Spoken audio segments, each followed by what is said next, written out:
I know the whole boxing world seen Regis Prograis versus Devin Haney last night, right guys? And I know you guys seen Regis Prograis' entrance with the ROUGAROU costume, right guys? I think I found my new Halloween costume. Last year I was Teofimo Lopez, the one when he fought Josh Taylor, when he dressed kinda looking like Scarface. I obviously got the body for that. But before we get into all of that, guys, if you guys are not subscribed, please punch and knock out that subscription button. That way you'll never see it again. And ding the notification bell. That way you never miss any of my new boxing videos. Alright guys, let's get to the round. Ding, ding. Alright champs, let's start with Mr. Regis Prograis. He stated that Devin Haney was a lot better than he thought, and he did carry some power, but not one punch knockout power, but very sneaky power that will get you off guard. He did say that he was a much better boxer than he expected, and he just has to go back to the drawing board to get another championship fight, and hopefully he could get another shot at a different type of belt. I am a fan of Regis Prograis because I know that guy is a real dude and real recognized real. He reminds me of me and my boys because we are real ass people. We don't really go for fighters because they're of a certain race. We just go because of their skills. But I know there's a lot of YouTubers out there that be going for fighters just because that's their race. But we were not raised like that. So keep being real, Regis Prograis. I'm a fan. Right guys, let's go to Mr. Haney.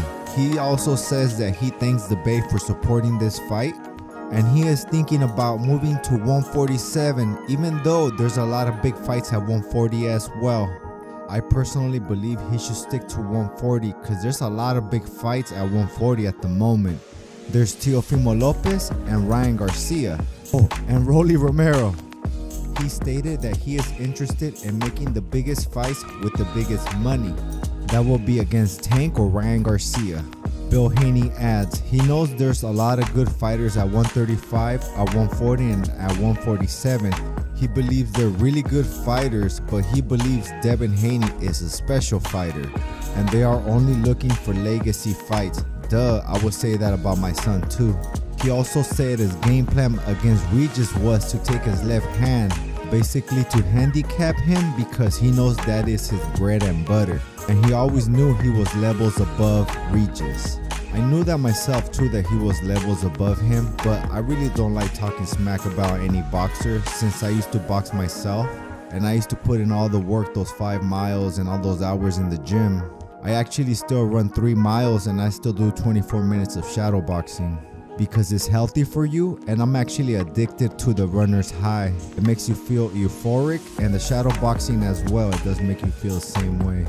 He also states that at 135 he wasn't himself, he wasn't that good, but at 140 you are going to see the real Devin Haney. He feels at 140 he is very strong. Yeah, and I can see that myself, you proved that.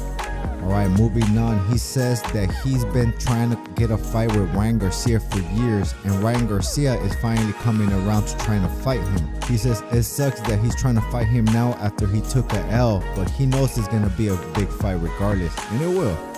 He also stated that with Regis, he knew he hurt him several times, but Bill said to stick to the plan and not to get greedy. And he said that's exactly what happened with the Linares fight. He got greedy and he got caught clean, and that's when he got rocked. He stated if the knockout comes, the knockout comes, but I'm not looking for it. He said at 135 he was really depleting himself, but in sparring he was really hurting people, but in the ring he could not carry his power because he was just too drained. But at 140 he does not feel drained, and he stated that he wasn't even trying to hit Regis that hard and he was hurting him.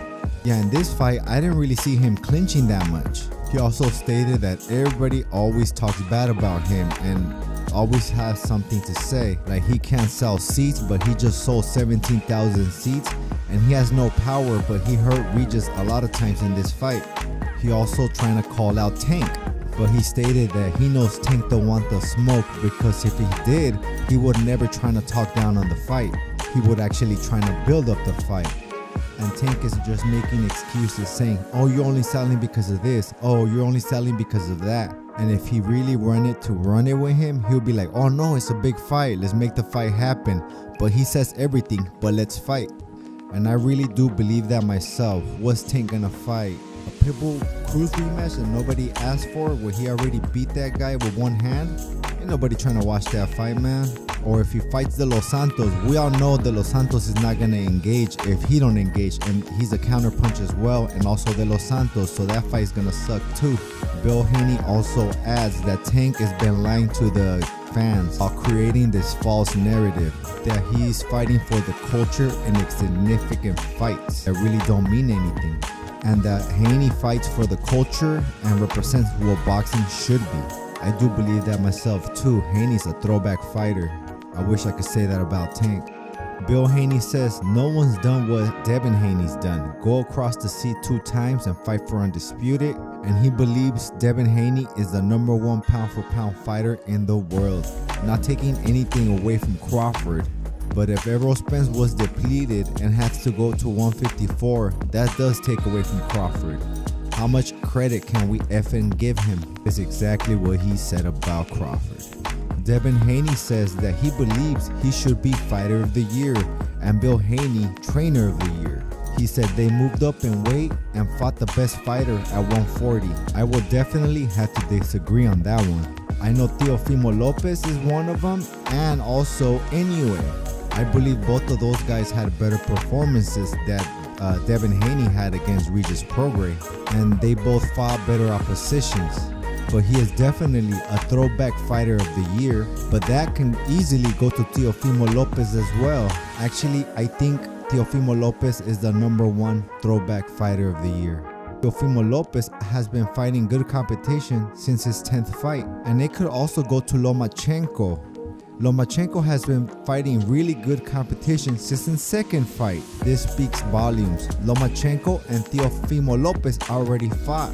Now these are old school throwback fighters. Should actually have a throwback fighters list from any weight class because there's not a lot of throwback fighters out there. This list should be better than the pound for pound.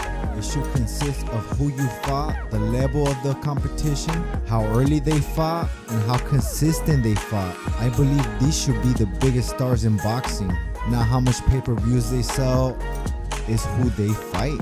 Guys, I cannot even think of 10 fighters that are going to be in the throwback fighters list.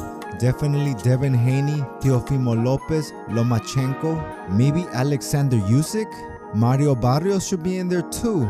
I really can't think of too much other fighters. If you guys can, comment below and I'll write to everyone back. It definitely will not beat Tank. He's the money man, but not a throwback fighter by far. That is not the same at all. Oh shoot, I did forget something. Subscribe.